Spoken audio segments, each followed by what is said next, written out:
Hi everybody, in the video today, what I thought we'd do is I have two Power Macintosh G3s in my possession. The one on the left I've had a little bit longer. It is a 333 megahertz G3 with an upgraded CD-ROM.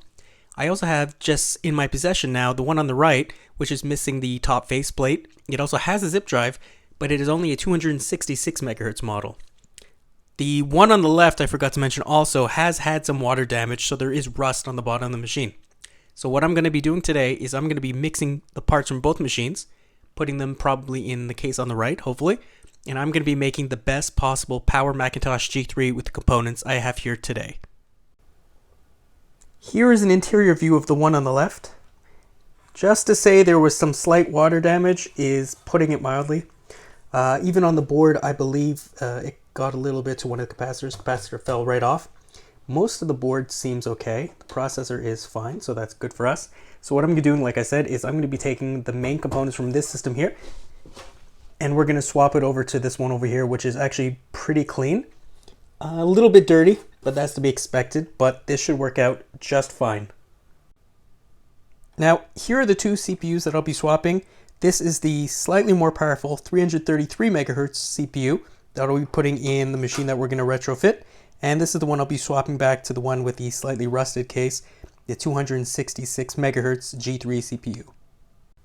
Now, something very interesting before I continue is on the machine that had the 333 megahertz CPU, there is a little square in the middle that's slightly raised up, whereas the machine with the less powerful CPU seems to be completely flat. I'm not really sure what that is, but if anyone knows, if you could just tell me by putting it in the comments, that would be great. Alright, now the CPU has been swapped between both machines. I've also taken some of the higher capacity RAM and put it into the newer machine over here. What I'm going to be doing next is taking some of these cards out and I'm going to be putting them into this machine. This one has a personality card that I'd like to keep. So I'm going to be taking this personality card. I believe there's also another video card over here, and I'm going to be swapping them into this machine here where I'm going to be taking out this very basic I/O and flipping it back to the other machine. Now here are some of the components I'll be moving across. First of all, the personality card with a lot more I/O than the very basic one. I also have this video editor's card. It is really amazing. I have to do some research upon what it probably was used for. And finally, a little stick of video memory to help the onboard graphics.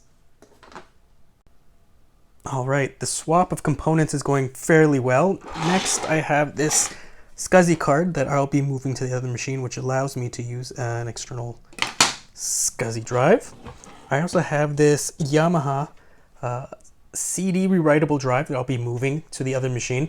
It makes me laugh because the last owner put one of these bits of cushion underneath so for vibration, so obviously they were using this a lot for media creation. After that, I think I will start swapping over faceplates, and I might be moving the hard drives between the two machines. Before I continue with the swap of parts, I just want to show you just how rusted some of the components are, and this is on the machine that was less rusted. So what I'm going to be doing is I'm going to be replacing this essentially blank faceplate here with this one right here. It's much shinier, much cleaner. I'll be swapping it into the new machine that I'll be using. Okay, most of the components are swapped over. I sanded down one of these metal faceplates, the one right here for the CD-ROM. It was looking a little grungy. So next, what I'm going to be doing is I'm going to be taking out this floppy drive and switching it for the other one, because this one is just full of disgustingness and I don't want to be cleaning that out right now. This here is a little reminder to blow out your computer sometimes. I mean, just take a look at this disgusting mess all over this. I'll be wiping it down and cleaning it, and this is actually the better of the two drives. Next, what I'm going to be doing is I'm going to be throwing in this 9 gigabyte Apple hard drive here, which is going to replace the original 4 gigabyte that was in the machine I'm swapping the pieces over to originally. Progress is being made. Now I'm going to be putting on the front faceplate, so I have my blank for the bottom, have my zip drive, CD-ROM, and finally the floppy drive. Now the colors might not all match, but it at least will be completely covered. Alright, so I have everything buttoned up. I put a mouse in, I connected it to a modern screen. we're gonna see if this thing boots.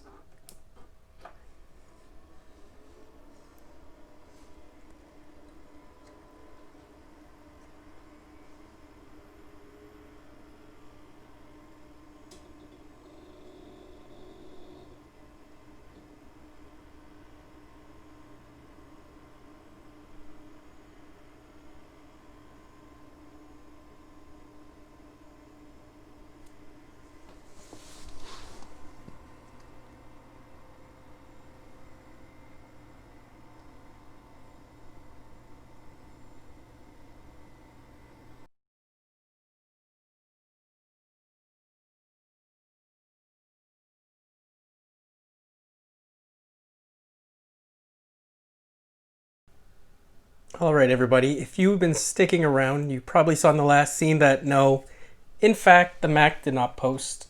So, this is about a week later. I was not able to figure it out for a while. Some people suggested things like, oh, battery, disconnect everything, pram reset, all that. Nothing seemed to work. Eventually, we started zoning in on the jumpers. I had taken the jumper block from the rusted Power Macintosh G3, and it didn't seem to work. But again, when I pulled off the block, it was covered in a lot of filth. Just saying that that last machine was not really in great shape. So what I did, I took the jumpers from the new machine, or the ones that we fixed up, played with them around, and found a guide online that told me the jumper settings for the new CPU, which is a 333. And here, I'll show you what it does.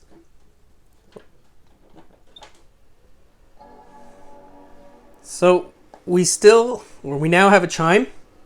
Inside I have the floppy, the zip drive, and the upgraded CD burner.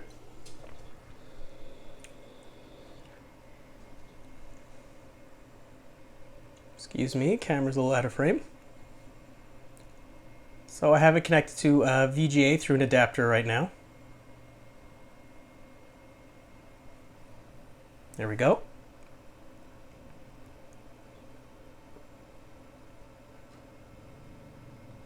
Now it's running off a SCSI drive, which is connected through a PCI adapter. I do have OS 9.1 installed on the drive. Now I only have a mouse connected, so just to show you that this machine does work.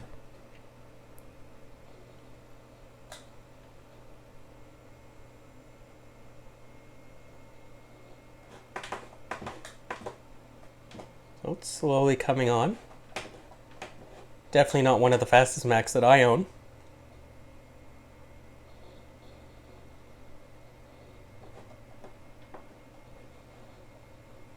Now this is a very old install that I had taken from the last G3, so not everything on here is mine. But we do have multiple drives.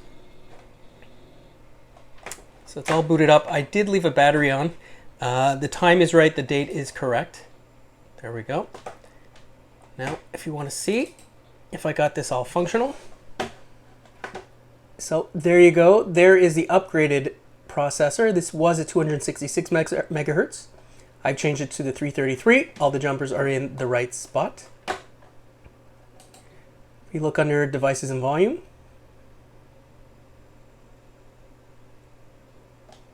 okay. Here's hard drive, programs, data. There we go. There is the SCSI card, PCI slot, which has an audio card in it. Just go down. And the upgraded sound and display. So there you go. So officially it is finished. It is my upgraded G3. I, for one, really am happy with the way it turned out. Now I'm gonna have to figure out what I'm going to be doing with the other one, but that might be a video for another day. So have a great day, everybody. I'll see you in the next one.